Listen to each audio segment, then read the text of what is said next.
जय गुरुदेव। आज थोड़ी बात रूहानियत की करते हैं।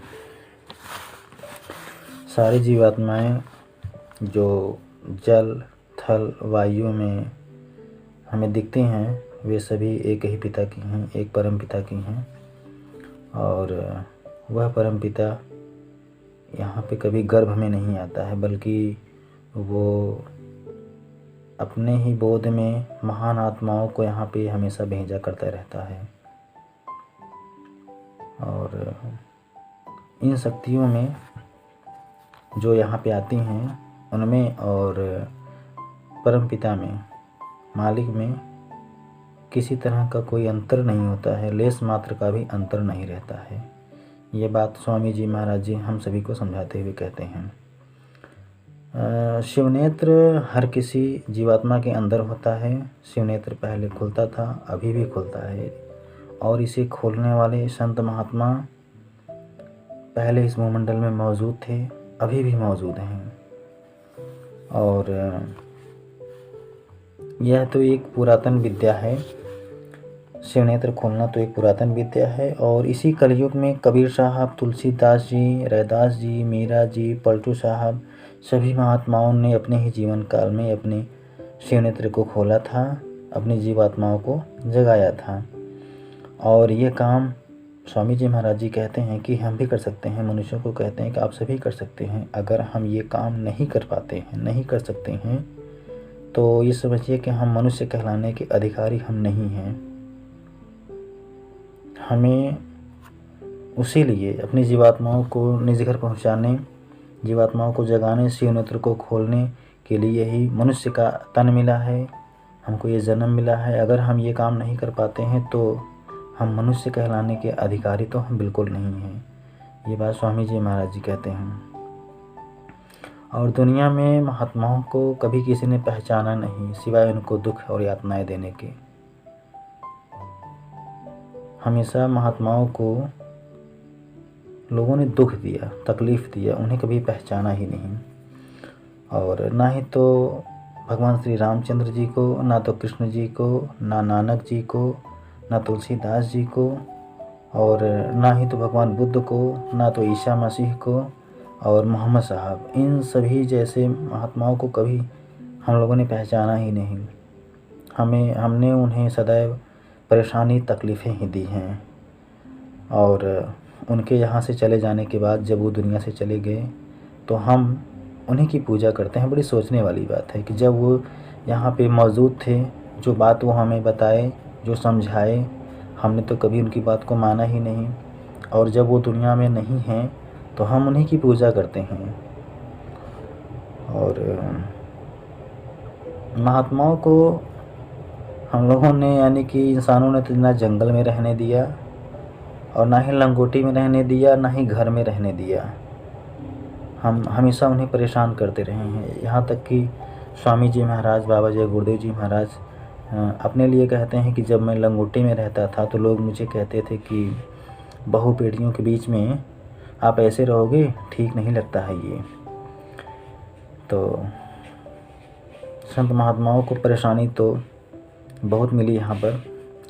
खैर, स्वामी जी महाराज जी कहते हैं कि हम यहाँ पे आपको कुछ और बात बताना चाह रहे हैं कि आपको ऊपरी लोकों में जाने का रास्ता बताता हूँ कि ऊपरी लोकों में जाने का रास्ता दोनों आँखों के बीच में ही है। स्वामी जी महाराज जी कहते हैं कि दोनों आँखों के बीच में ही है।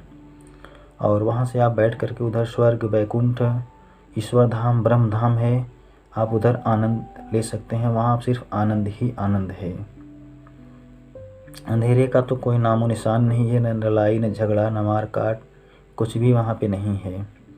ना ही तो रिश्वतखोरी है, ना बीमारी है, ना कोई तकलीफ़ है। आप इस आनंद को ही पाने के लिए मनुष्य शरीर में भेजे गए थे। मनुष्य शरीर में हम क्यों आए हैं, क्या इसका उद्देश्य है, इसका भेद महाराज जी बताते हैं। गुरु महाराज जी कहते हैं कि हम उसी आनंद को पाने के लिए ही हम यहाँ पे भेजे गए हैं। और लेकिन हमने किया क्या यहाँ पे? इंसानों ने मांस, मछली, अंडा, शराब, अफीम, ताड़ी, भांग, गांजा, तमाम जैसे बुद्धिनाशक नशों का सेवन और गंदी चीज़ों का सेवन जो शायद हमें नहीं खाना चाहिए, हमने उसका सेवन किया और दुराचार, अत्याचार, पता नहीं क्या क्या गंदे गंदे कर्म किए और हमने अपने 84 और नरकों में जाने का रास्ता खोल दिया। और समझाते हुए स्वामी जी महाराज जी कहते हैं कि सिनेमा की बात करते हैं। सिनेमा यानी कि जो फिल्में देखते हैं लोग, हम सभी लोग जो देखते हैं उनकी बात करते हैं कि हम सिनेमा की बात क्या करते हैं। हमारे अंदर तो 24 घंटे, स्वामी जी महाराज जी कहते हैं कि तुम्हारे अंदर 24 घंटे सिनेमे चल रहे हैं और पर्दे तो क्षण क्षण बदलते हैं। अगर आप देखने लग जाओगे तो यह सिनेमा छूट जाएगा। अगर आप मतलब हम लोगों को समझाते हुए कहते हैं कि अगर हम वो सिनेमा देखेंगे तो यहाँ का जो बनावटी सिनेमा है वो तो छूट जाएगा, बिल्कुल हमें देखने की इच्छा ही कभी नहीं होगी। और उन दैवी दृश्यों को जिनके पर्दे क्षण क्षण बदलते हैं अगर हम देखने लग जाएंगे तो हमारा क्षण भर के लिए हमें ये नहीं लगेगा कि हम इसको न देखें, हमेशा हम देखने के लिए उसे ललायत रहेंगे हम।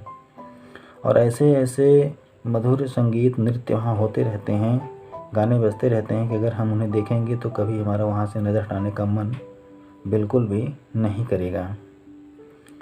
और यह महापुरुष जो हमें इधर का उपदेश देंगे, जो संत महात्मा हमें उस भेद को बताएंगे, उस रास्ते को बताएंगे, हमें वह वहाँ भी मिलेंगे। उन लोकों में सूरज और चांद घास की तरह ज़मीन पर बिछे हुए हैं। हमें को सूरज और चांद की बात क्या करते हैं, वहाँ पे तो बहुत सारे सूरज और चांद हैं। वहाँ की ज़मीन तो इतनी मुलायम है कि मखमल भी उसके आगे फेल है। वहाँ पर जीवात्माएं सदा विहार करती रहती हैं, आनंदित रहती हैं, अपनी मौज में रहती हैं।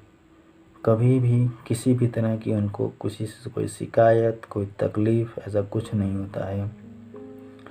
तो यह स्वामी जी महाराज की एक रूहानियत संदेश था जो कि हमने आप लोगों को बताया। और इसके साथ ही हम आप सभी लोगों से एक छोटी सी अपील, प्रार्थना करते हैं कि जितने भी लोग हमारे इस वीडियो को देख रहे हैं, हम उनसे प्रार्थना करते हैं कि आप शाकाहारी हो जाएं। अंडा, मांस, मछली इनका सेवन बिल्कुल भी न करें। शराब, ताड़ी, अफीम, गांजा, भांग जैसे बुद्धिनाशक नशों का सेवन भी बिल्कुल न करें। ऐसे नशे का सेवन न करें जो हमारी बुद्धि को ख़राब कर दे, पागल कर दे हमारी बुद्धि को। ऐसे नशे का सेवन हम न करें। और हमारे जो संपर्क में जानने समझने वाले लोग हैं, हम उनसे भी इस बात को बताएं कि वो ऐसा बिल्कुल न करें, सभी के हित में होगा वो। आज के लिए इतना ही, मिलते हैं किसी दूसरी वीडियो में किसी नए उद्देश्य के साथ। तब तक के लिए आप सभी लोगों को जय गुरुदेव।